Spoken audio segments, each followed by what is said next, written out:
welcome back to Harvard's John F. Kennedy School of Government and to the forum here, academician Georgy Arbatov. Just the week before the coup in August of this year, the conservative newspaper in Moscow, Soyuz, published a main headline that said, attacking Arbatov, saying, Arbatov, advisor to 6 leaders, and then it had lines across each of these leaders. How could he be so flexible? And Arbatov's response to this was characteristic. He said, and I didn't get a chance to pick a single one. So our relationship, the school's and my own with Georgy Arbatov goes back many, many years. I've known him for almost 2 decades.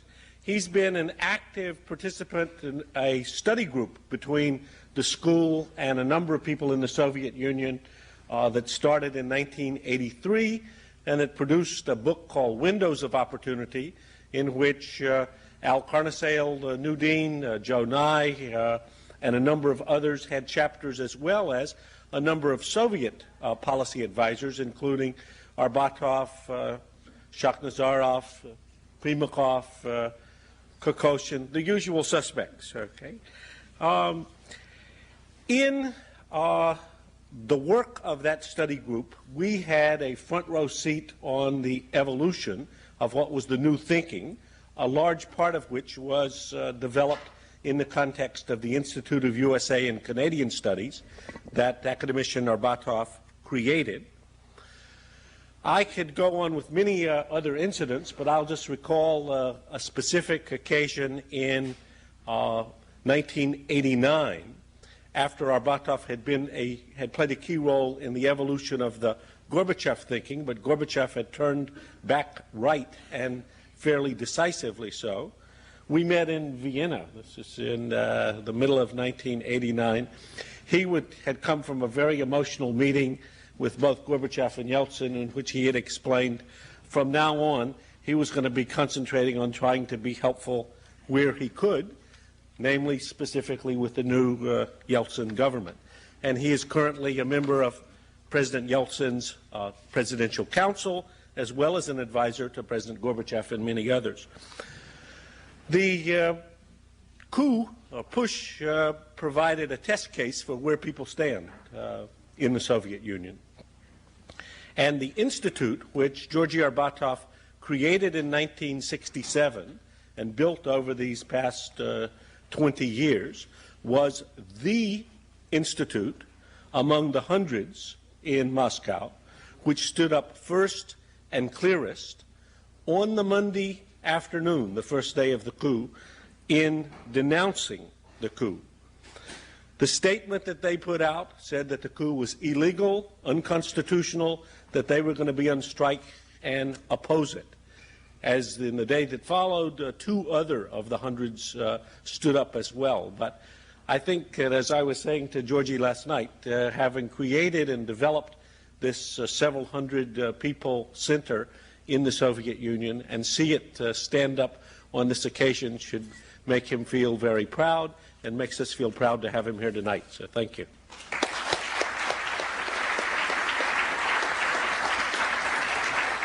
Thank you very much.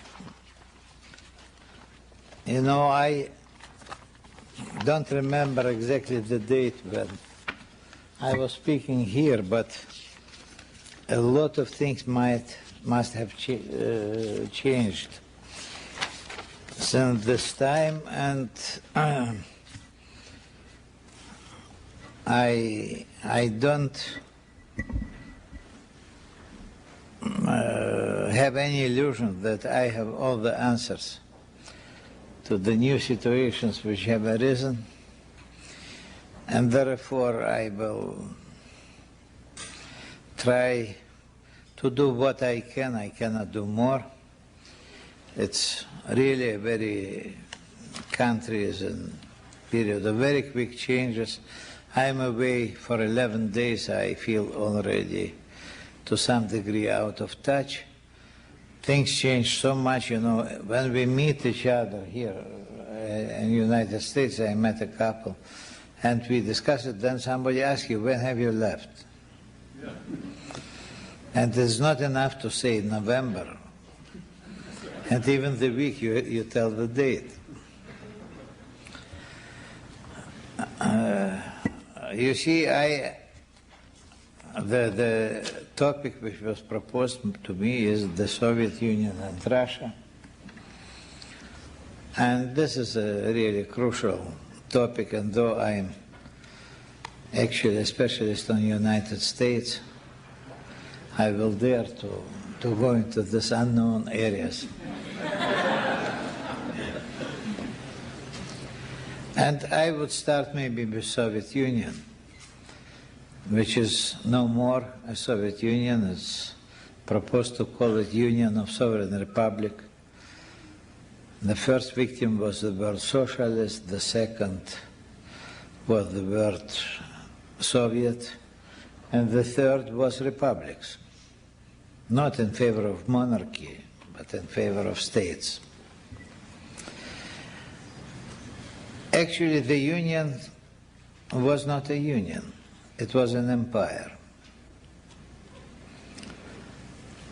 And it was very interesting when last year, in the beginning of summer, one of the first documents approved by the new parliament of Russian Republic was document on sovereignty and independence of Russian Republic.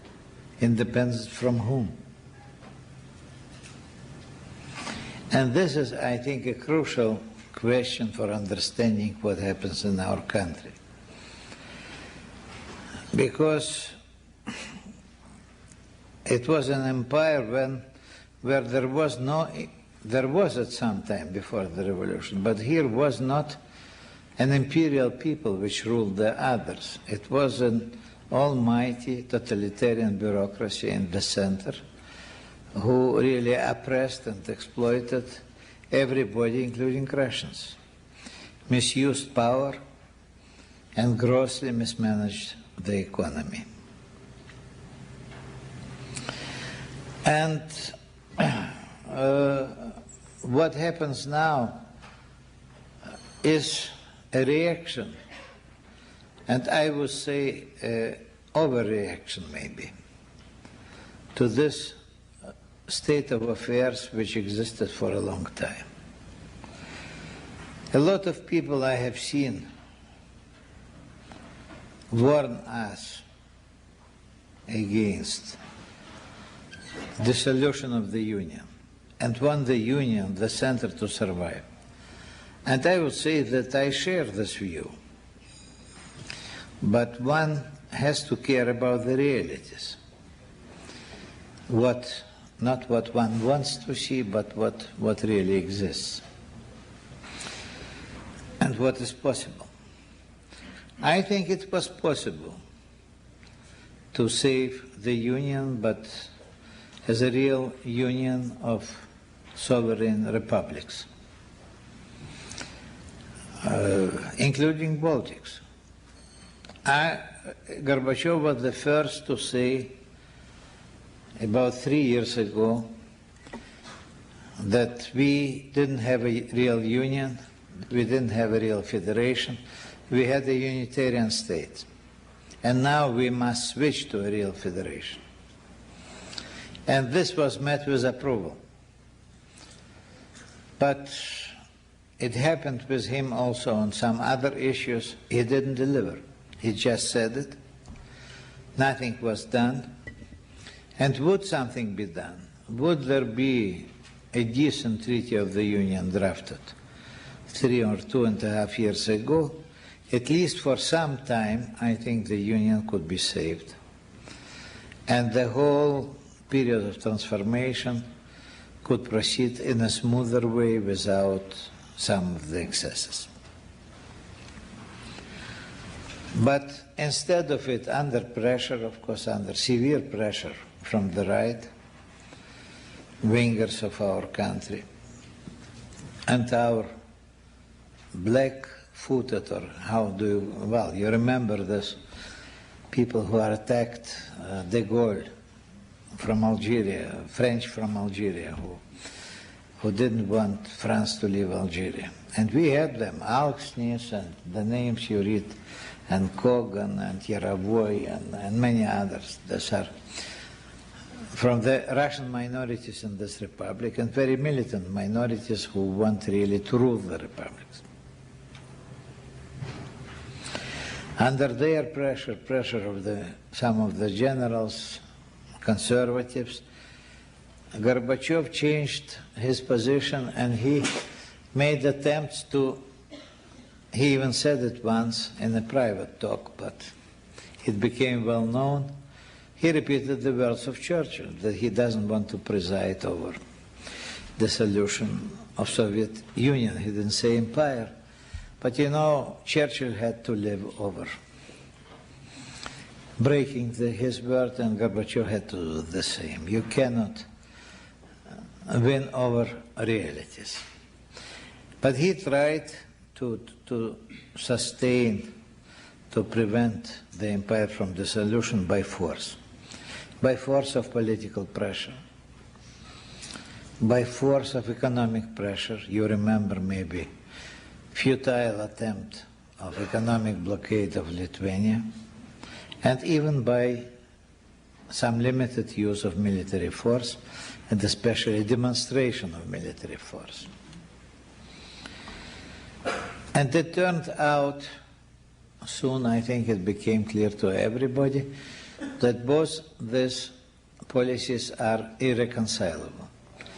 Policy of democratic reforms and attempts to sustain by force the empire. You have to make your choice, either one or the other. As a result of this policy, we lost the empire eventually, and didn't have much success in the process of democratic reforms. Especially when this shift to the right started. It became visible in 1990, in summer maybe, beginning of fall, but some symptoms were visible before. And you know, eventually it led to this coup d'etat. And after coup d'etat, the possibility of sustaining even the rest of unions have shrunk tremendously. Quantitatively and also qualitatively. It means the number of members of the future union and the quality of the union. We thought about federation. Now it's possible to have only a confederation. I rather lose even confederation. And this is a reality of life. Whether you like it or not, I don't like it too much. But you have to really take it into account, and you have to work and to have your policy accordingly. Can we return to a union? I think we can, if we solve some essential economic problems. We have a chance to do it. But it will be a new union in the sense that all the power will come from beneath. It will come from the Republic. They will delegate part of their sovereignty, part of their rights. They will give money. They will give their yes or no to certain policies.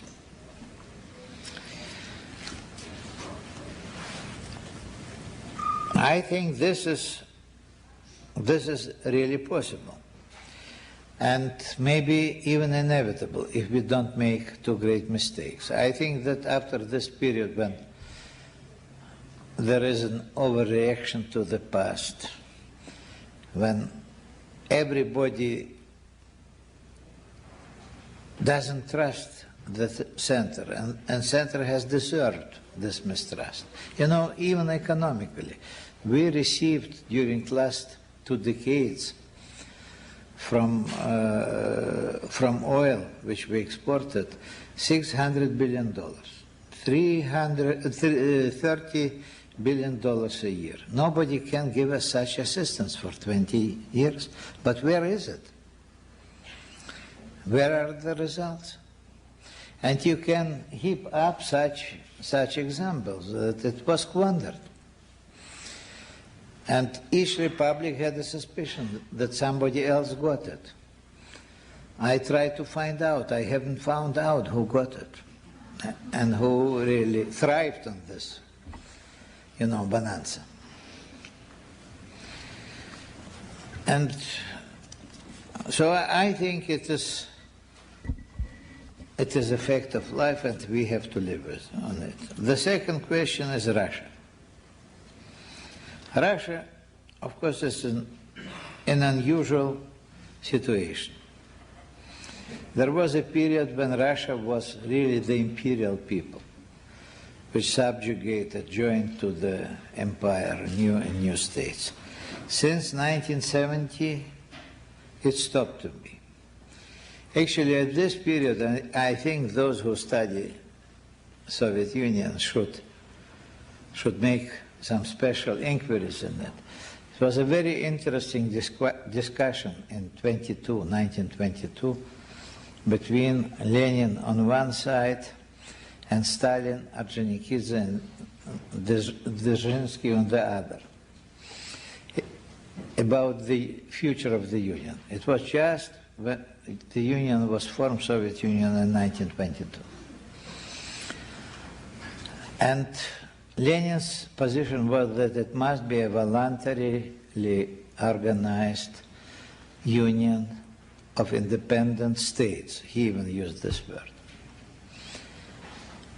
The others had a view that it is called in our history autonomization, concept of autonomization, which meant that they had to be in a state with some level of autonomy, with different levels of autonomy. And Lenin was very much against them. I actually reread it recently in connection with our internal developments. And I asked myself a question: why was he so angry? He almost used this 3 letters or 4 letters words. It was not for propaganda, it was in confidential letters which he, being sick already, has sent to the Politburo. And it was obvious for me that there were 2 reasons for it. One was that he understood the lessons of revolution much better than the others. He understood that one of the major driving forces behind revolution was this, attempt to liberate oneself from national oppressions. And it is not by a chance that in the leadership of the Bolsheviks there were so many non-Russians. Georgians, Armenians, Poles, Dzerzhinsky was a Pole. All 3 his opponents, by the way, were Ordzhonikidze and Stalin, Georgians, and Dzerzhinsky opponents, Jews, whomever. We had Chinese, we had Latvians. They were the main striking force, who guarded the revolution, and also Chinese regiment. And it was because of this, and he understood if you don't change it, you will sit on a powder keg. And the second, I think it was just the period of reforms. New economic policy was introduced, Geneva Conference, new foreign policy. Also some degree of liberalization in internal policy. He understood that democratic reform and empire cannot come together. Anyway, Russia has not become an imperial people or imperial republic.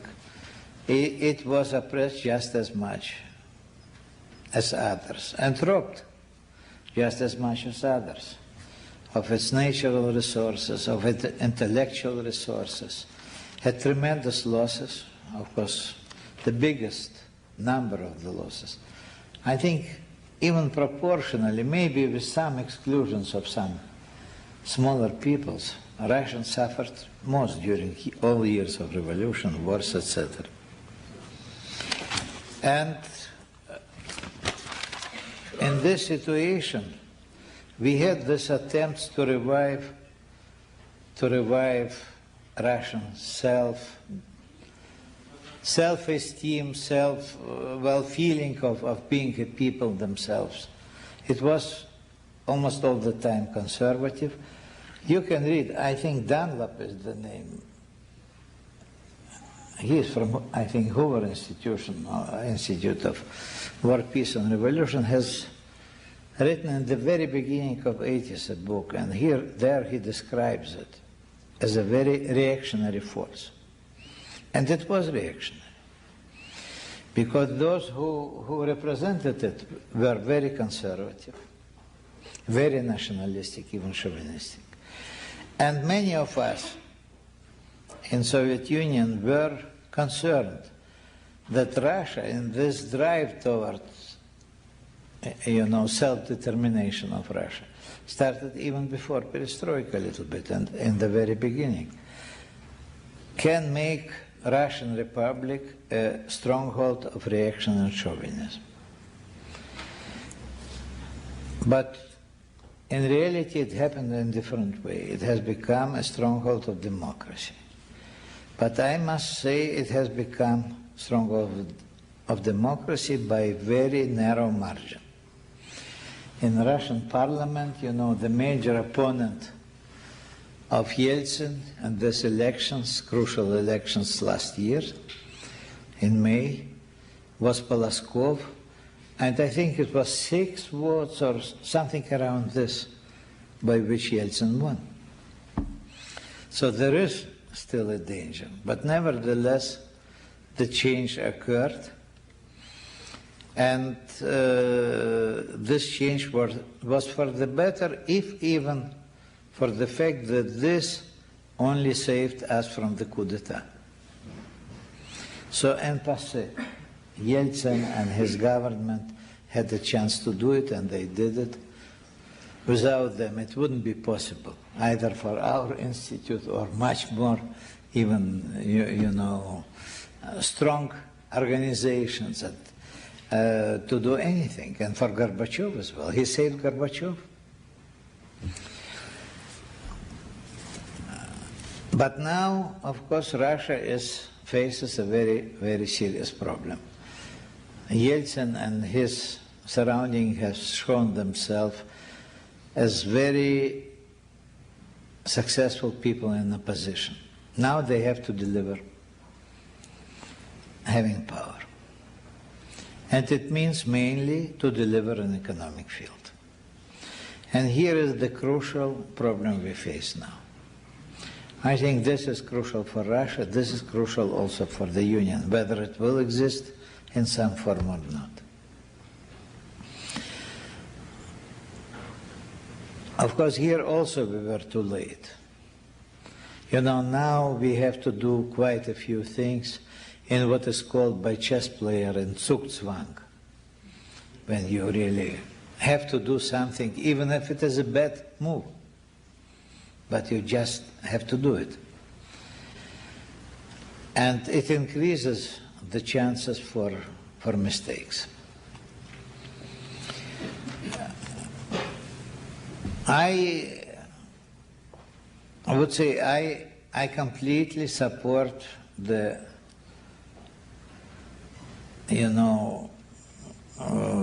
such resolute position of Yeltsin, who understands, he has good political instincts, that people want to see action now.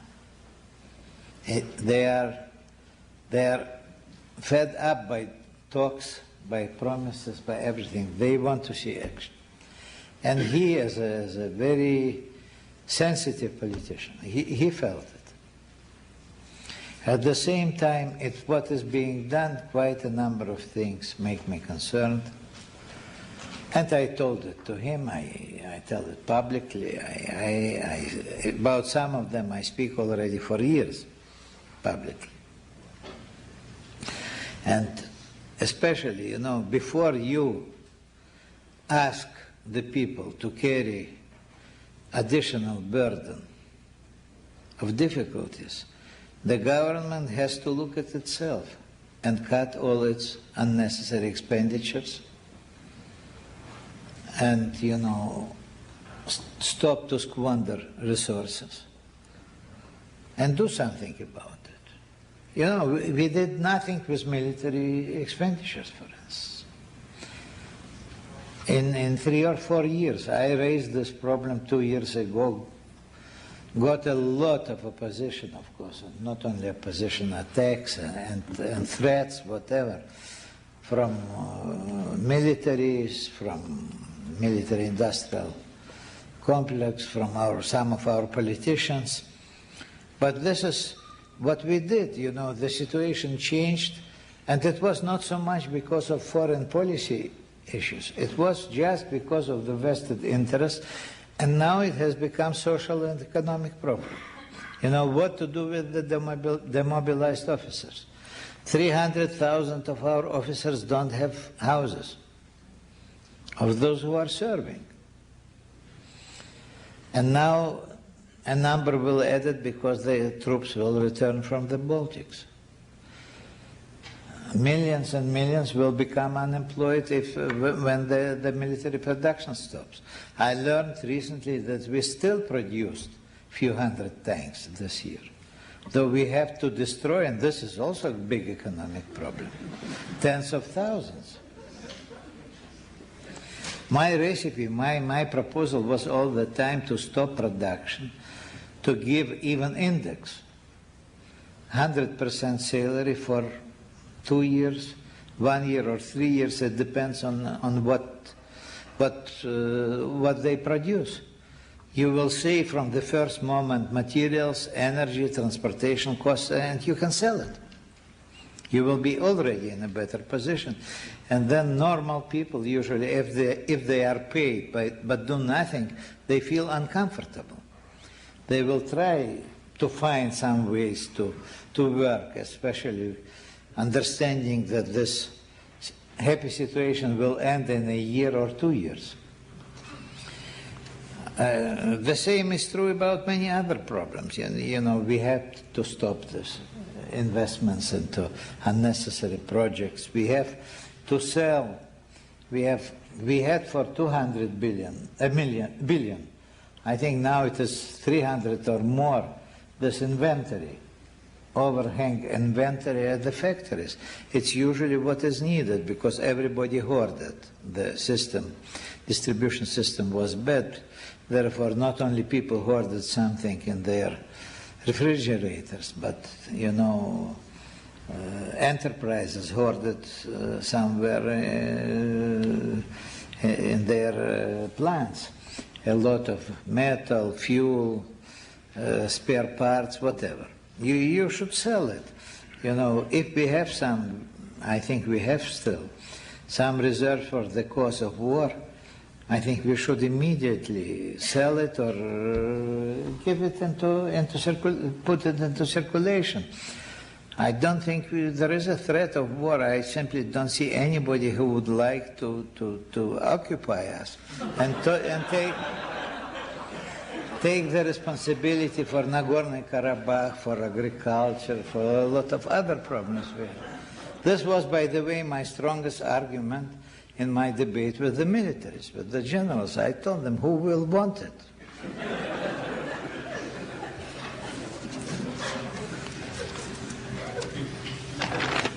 There is now what I'm concerned about in this new program of reform proposed by Yeltsin. I haven't seen it in detail, so maybe I'm wrong. That they don't pay attention to these issues. And the major thing is how to liberate the prices. And I think here it can grow out into another attempt to shift the whole burden of suffering from the state on the shoulders of the less secure part of the population. And this is dangerous because, would it be even 5 years ago, I think there was some threat modest layer, not so much as on Americans, but modest layer there was on our people as well. But due to continuous efforts of Mr. Ryzhkov and then Mr. Pavlov, it has gone. So people are already on the brink, you know, they have, you cannot push them further. And you must give them something. They must understand that they got something. It's possible to do it. You know, they live somewhere. Some have better houses, some have worse houses. Almost all of them belong to the state. Give them. Don't try to invent schemes like Mayor of Moscow does, how to take money for it.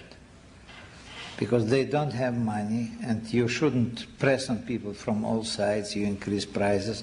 Now you take even money from him for his flat or his room, wherever he lives. But this money also will be worthless in half a year. Why do you need this heap of paper, you know? You can give them land from half a hectare to hectare. There is a lot of land. Only militaries have 62 million hectares of land for which they don't pay a single ruble. Not all of it is arable, but I think it is a quarter or half of it is. And not only military, you have a lot of land which is not cultivated. You can do it just so in the course of privatization, give some stocks. Later it will be seen what it costs and whether it costs something, but try to do it. You know, I am not worshipping Mrs. Thatcher. I am not among her. You know, people who are, well, I have respect to her, but she was in St. Petersburg recently, and she said very correctly that don't try to take away money from people, try to make more money from people, try to make more owner out of people. Because this will stabilize the situation, this will make it easier, etc. I am not sure that people who are at the moment leading figures in the reform in Russia take all of it into account. But I think that, I'm sure, because some of the things I said myself and some others whom I know, that all of it, the leadership knows about it, and there is a debate about it. I think whatever possible should be made, because this is a question, you know, sometimes it is difficult. I told about it here. You talk with an economist, and he proposes something, and you ask him a question.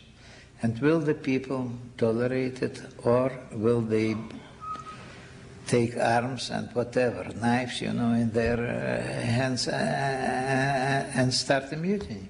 Oh, he says, this is not my problem. My problem is economic one. This is political problem. This is for you to solve. And I think none of these economic problems is non-political. They are at the moment tremendously political, and I hope that there will be wisdom enough to understand it in the course of reform, and this will mean a lot for Russia, this will mean a lot for Union, because I think in this case, you know, Russia is 150 million people, 90% of oil, 90% of timber, 67% of gold we produce, about 60% of industry, so it will be decisive. Then all others will also go in this, you know, way of this orderly reforms, and then it will also clear the way to cooperation, to return to normal union, like in Western Europe, which started from understanding of mutual interest and integration, at first economic and then political. And this will make out of us also good partners in international relations. And the last thing I wanted to say, which is much in the discussion, is about Western assistance to us. I am sure that the biggest part of the work, 90%, maybe more, is for us to do. Nobody can even do it. instead of us. At the same time, this assistance can be important, and some points even crucial. I think what is called technical assistance is assistance in know-how, in working out the ways to improve our financial system, managerial system, etc., is very important. This is already decided at the G7 meeting in June, and we have to receive it. We receive some.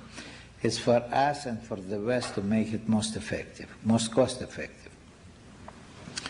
The second is so-called humanitarian assistance, and here I think it goes mainly at the moment about this difficult winter. I don't know, nobody knows, I suspect, how difficult it will be, but to go through this winter. Here I think if it's needed, it is in the West's interest to help. But at the same time, I would like myself to see Western participation, the first in assessment of what we really need. Because I am afraid our people, including Yeltsin and Gorbachev, don't know it. Especially if you take into account more complicated problems, more complicated ways to solve problems. We need grain. And the obvious way is to buy grain or to get grain from United States, Canada, Argentina, Australia. All of them are far away from us, so the transportation costs a lot as well. But there is another way. For instance, only 1/3 of our harvest of last year was sold by the farms, and the rest was not sold. It was not sold because nobody needs rubles for which they cannot buy anything. So maybe it's much more effective than to buy grain from the United States or other countries, to buy some consumer goods which will be attractive enough to the farms and the farmers to sell their grain. Or the feed. We feed cattle most ineffective.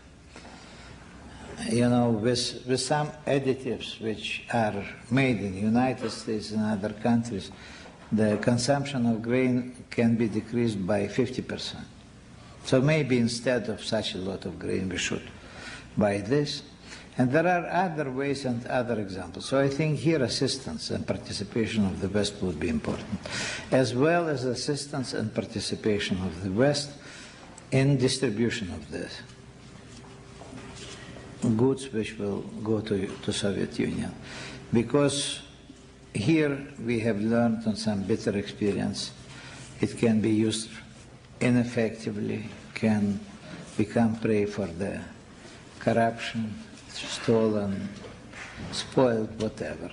I think it would be also a good step towards improving Western participation of improvement of our distribution system, which is one of the very weak points of our economy. And the third kind of aid is actually not an aid. It's simply investments and economic cooperation. Here we should create a favorable climate which will attract investments. The West should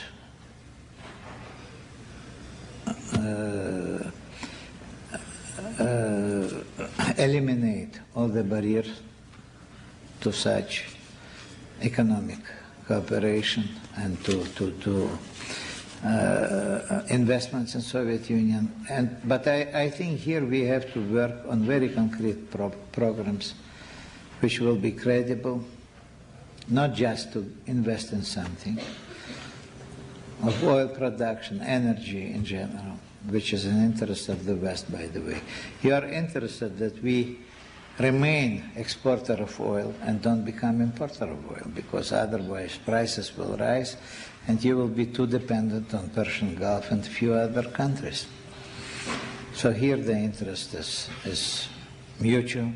The same program of demilitarization. It means not only to help us to somehow normally to settle our demobilized officers, not to make them easy prey to any extremists, but also can make easier the conversion of our defense industry. This will be also input in your defense and your security. I think there are quite a number of similar programs which will be mutually beneficial, and we have to discuss them. So I think the prospects will be there, but now we have to overcome the problems of next weeks, months, half a year. Then the situation, if we are successful, hopefully will become better. Thank you.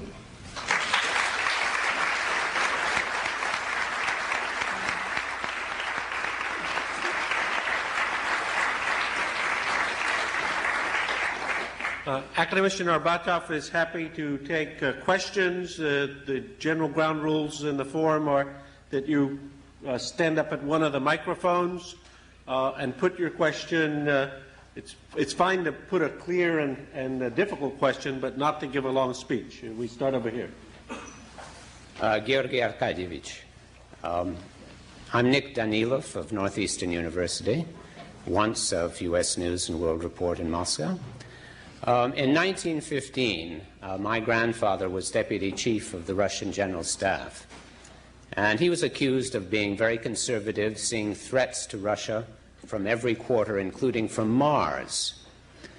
I'm wondering how your conservative generals of today answered your argument that Russia is not in danger of invasion from any quarter, and I wonder also if you would comment on how the generals are looking on the political situation today, how the colonels are looking on the political situation today, and how Marshal Agarkov is looking on the political situation today. You know, our generals reacted in a different way. I lost my major opponent, you know. He hanged himself, yeah, Marshal Akhrameyev.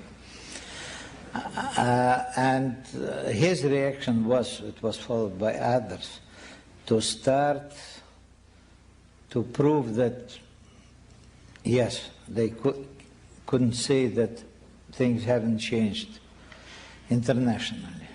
Yes, there is at least visible decline of a threat from outside, but army and armed forces are needed for threats which are coming from inside. It was turned out to be an ideological justification of the coup and some events coming in this, connected with this. They feel not very well now. You know, I was struck. I am people's deputy, and so there was, after the coup, this big Congress of People's Deputies, our big parliament. And because in our country we have a unique situation when the militaries can be elected to the parliament, you had row after row people sitting in olive uniforms.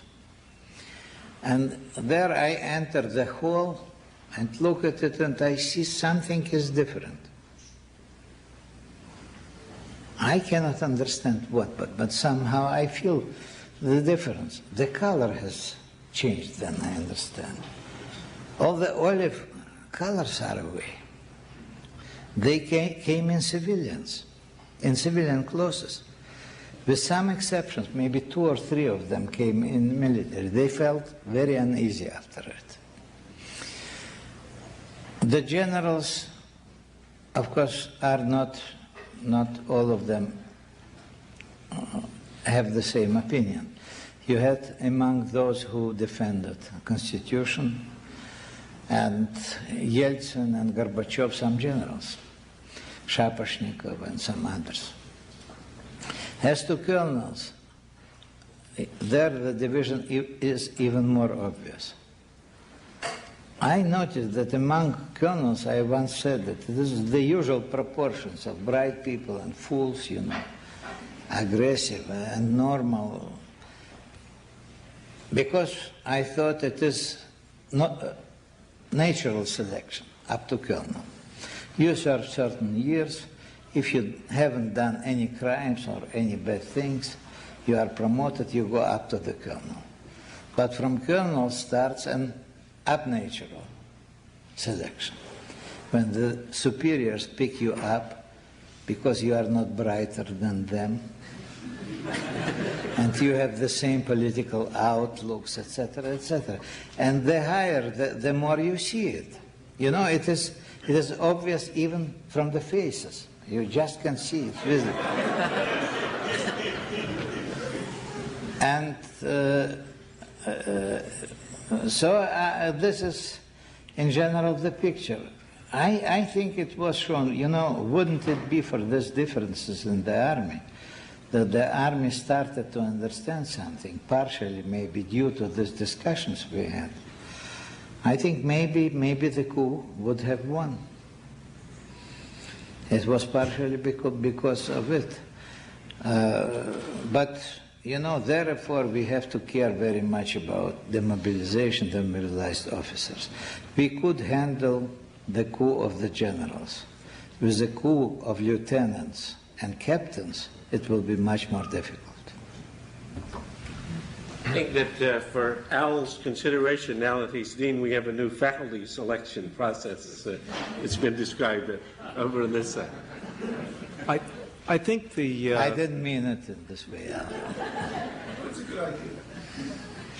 I think the estimate now in Washington is that there are maybe 27,000, 28,000, 30,000 nuclear weapons of various sizes now in the Soviet Union.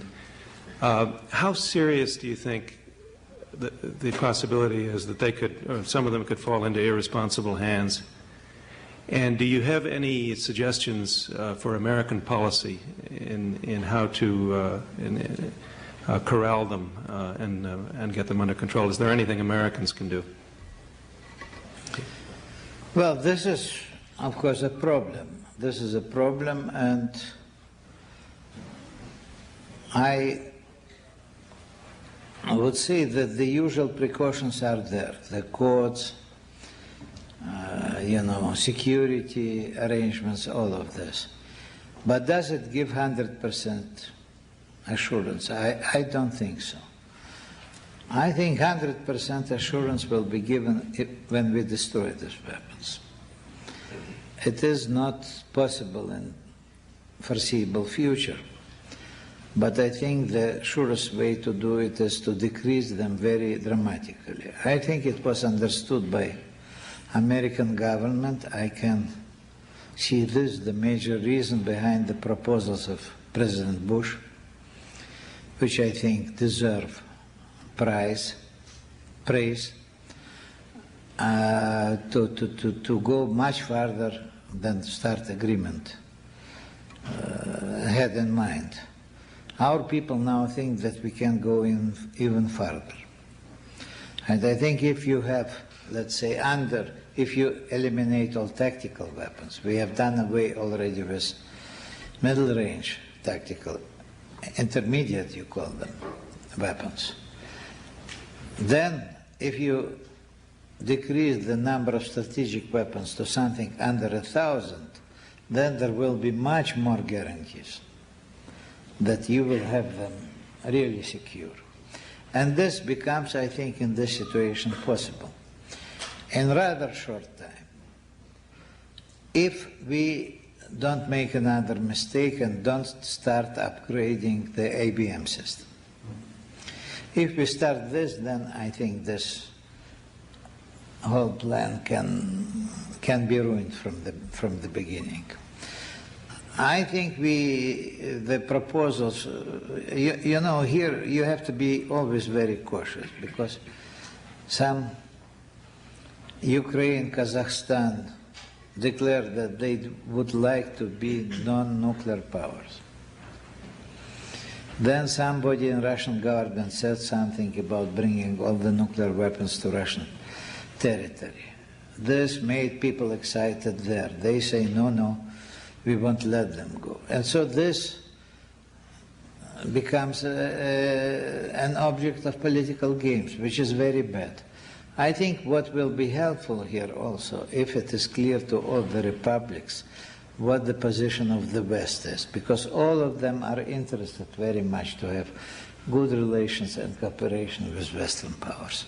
I think if we work together and have tact and really political skill to do it, we can solve this problem to a reasonable degree. I already told that 100% is when you have no weapons. Let me just break in on one small point to put in an ad for a study that was done here at the school by the Center for Science and International Affairs and released today on this very subject that Ash Carter and some of his colleagues there did, which is very consistent with Academician Arbatov's answer. Yes. Yes, Mr. Arbatov. Unlike most of us here, you've had the opportunity to know Mr. Gorbachev on a personal basis. And I would be interested in hearing a little of your insight as to how profoundly you believe Gorbachev was shaken by the coup attempt against him. And in the future, how much more open to criticism do you think he will be? The second part of your question is easy to answer. There will be a lot of criticism. People are already accustomed to it and even sometimes overdo it. But this is part of the new reality. You have to take it. Though now there is less criticism about Gorbachev because he is much less visible. And you know, he is not responsible for most of the things now. So I think that the bulk of criticism will go in other direction. In the nearest future. As to the first part of it, you know, it was a traumatic experience for him, of course. I think he was a little bit isolated, and when he returned to Moscow, he at first didn't understand that the country has changed so much. He returned to a different country and therefore made some serious mistake in tactics and his behavior. But then on the third day or something like this, he understood it, and then it was already all right. So he is composed. He can handle the things he does, and I think there are no personal problems in this sense. He is fit for this work. How do you surmount the human, psychological, and cultural problems in introducing free enterprise to the Soviet Union, the prejudices that people have against the concepts of capitalism, private property, or even profit? For instance, in a speech in an interview about a year ago, Yeltsin said he was opposed to private ownership of land because this conjures up exploitation capitalism. Instead, he was in favor of 100-year leases. Yeltsin didn't oppose it. Maybe. He said, I'm in favor of 100-year leases or 1,000-year leases. We don't use the word private ownership because people are opposed to that idea.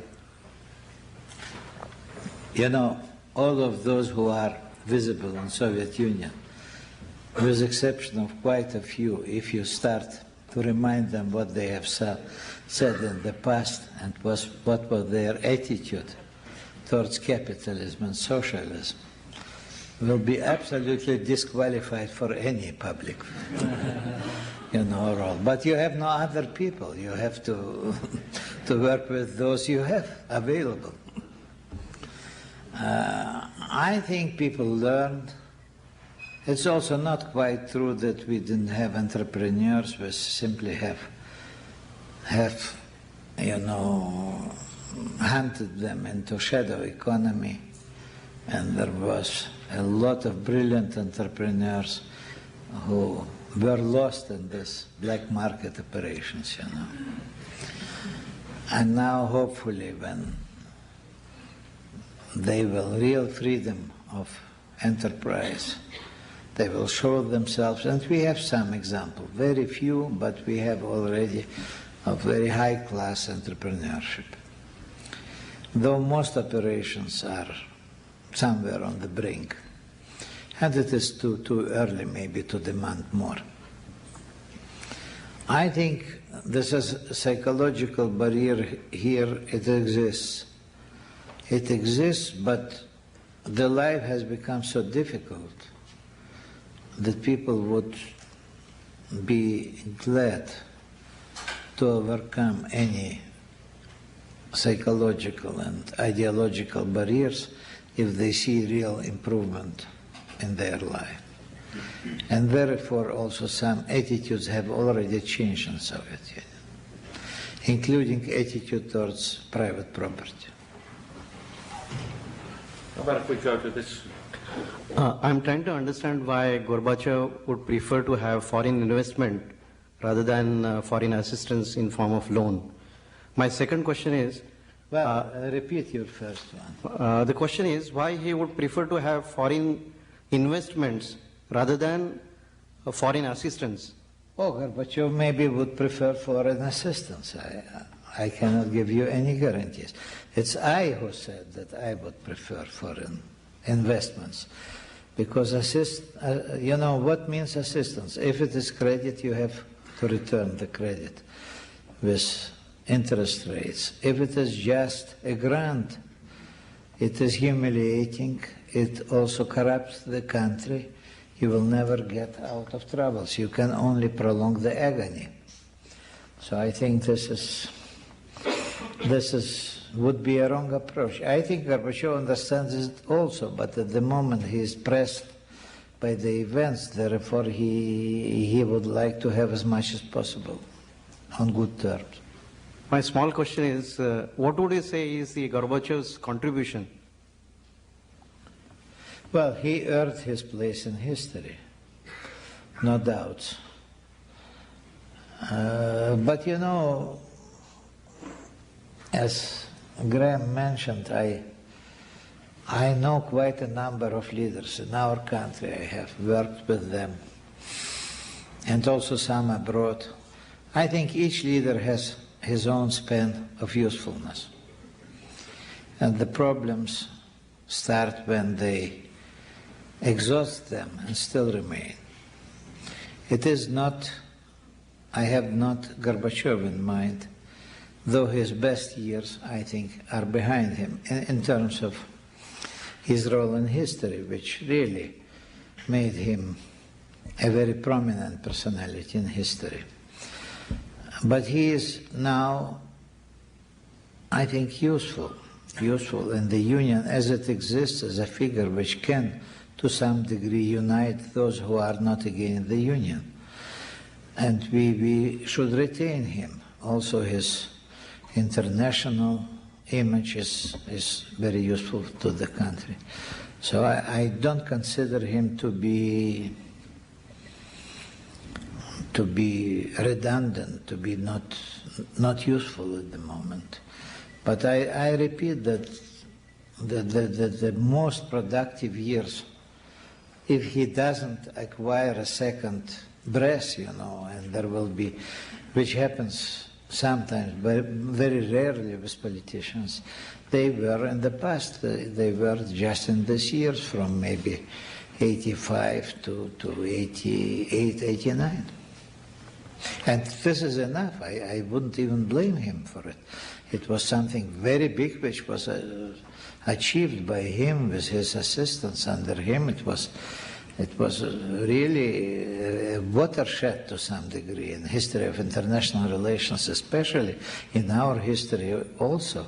All the later events, good events, I'm sorry to say also bad events, also took their beginning in these years of Gorbachev.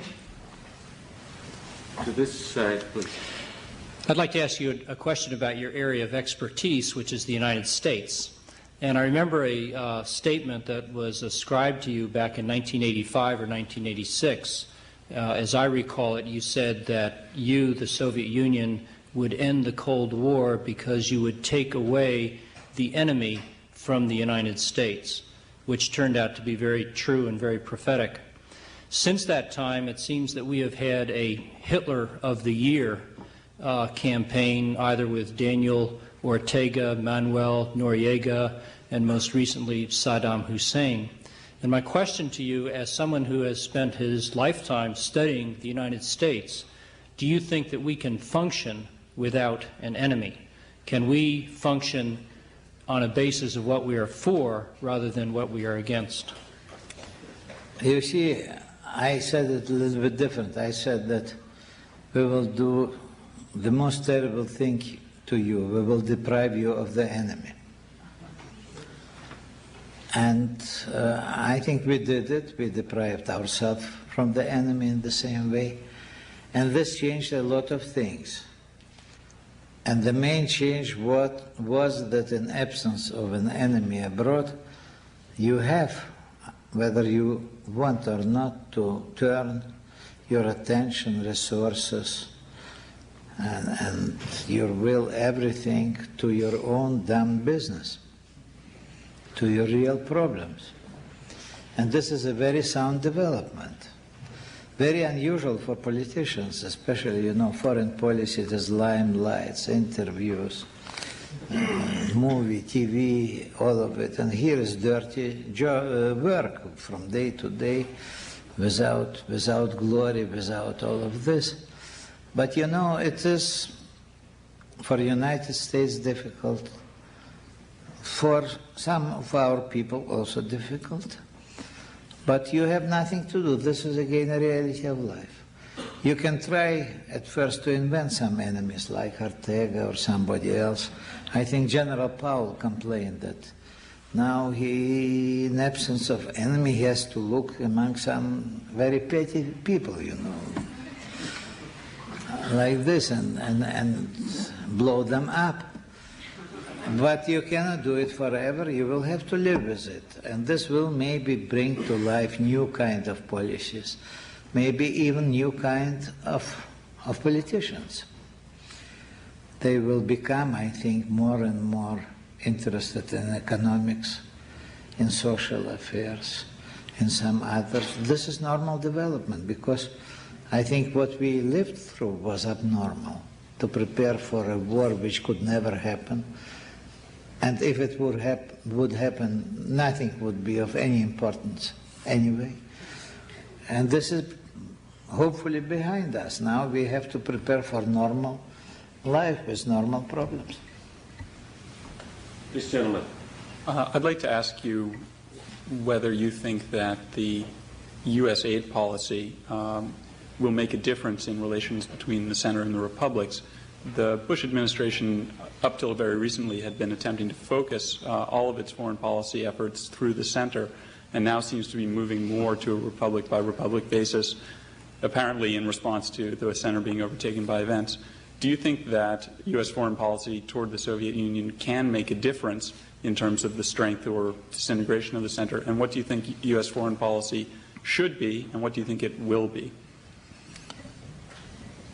You see, it's, of course, much easier. It was much easier to have to deal with one president, one minister of foreign affairs, especially when they were nice guys.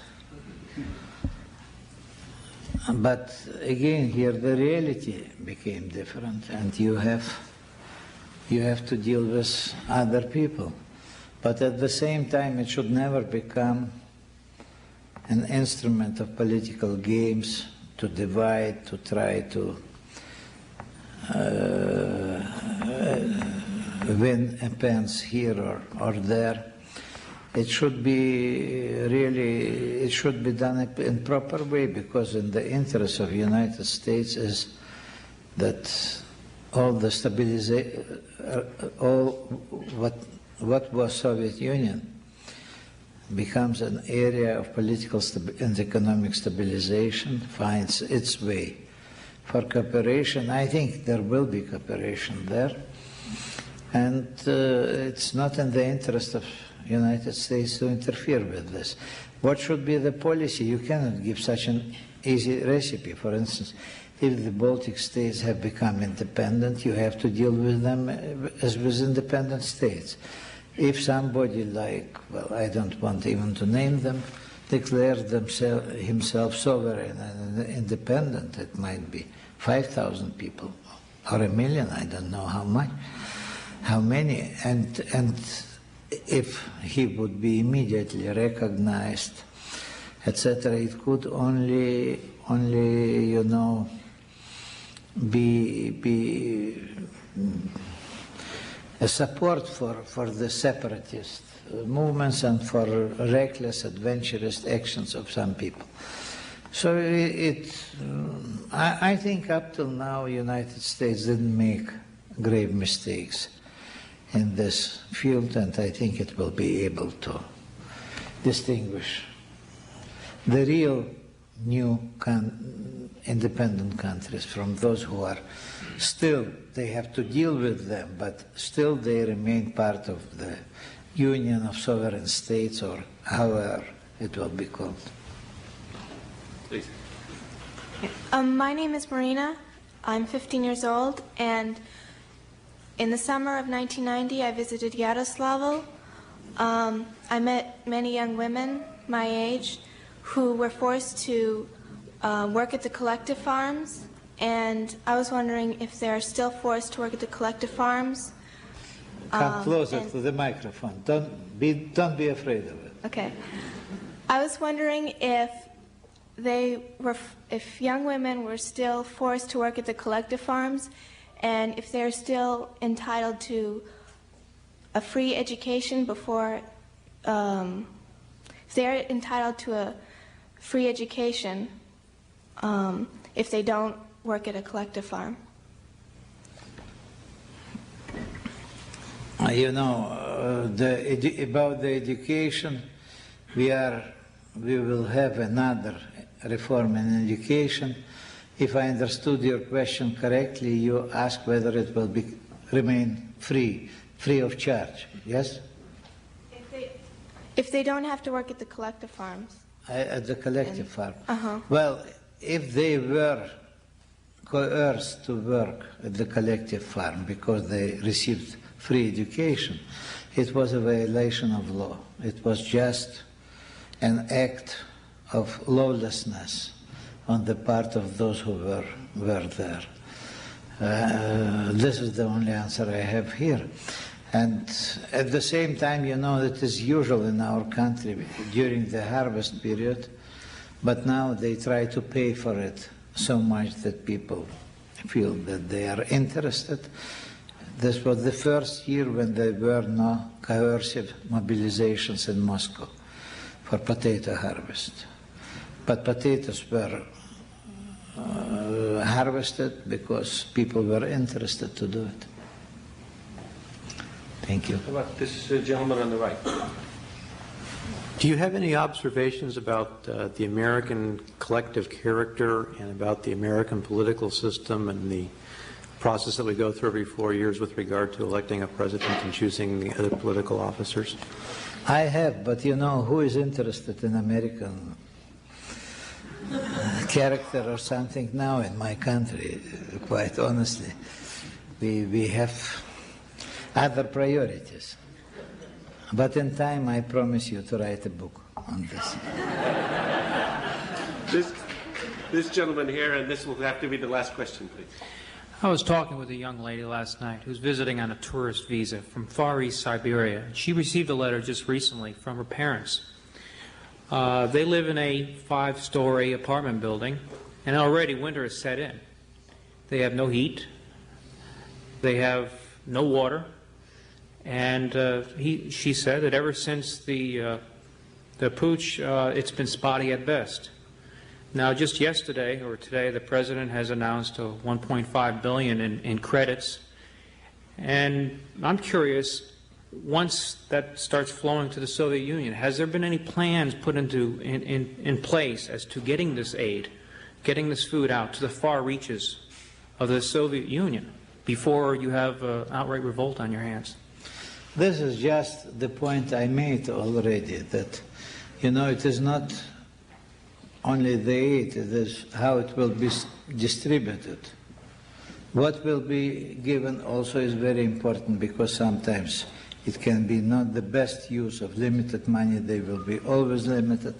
And the second, how it will be distributed, how it will go to the really needy, and how nobody who is in need will be not forgotten.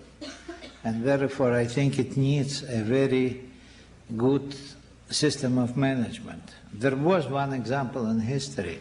After Civil War, we had a hunger in 22. It was ARA called, and headed by Herbert Hoover, for whom it was a beginning of very great career. So maybe some gifted American, he became president later. So maybe somebody will try to do it again.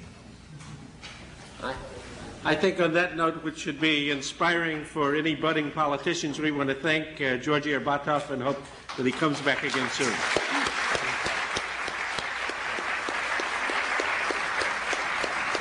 Thank you for good questions and your attention.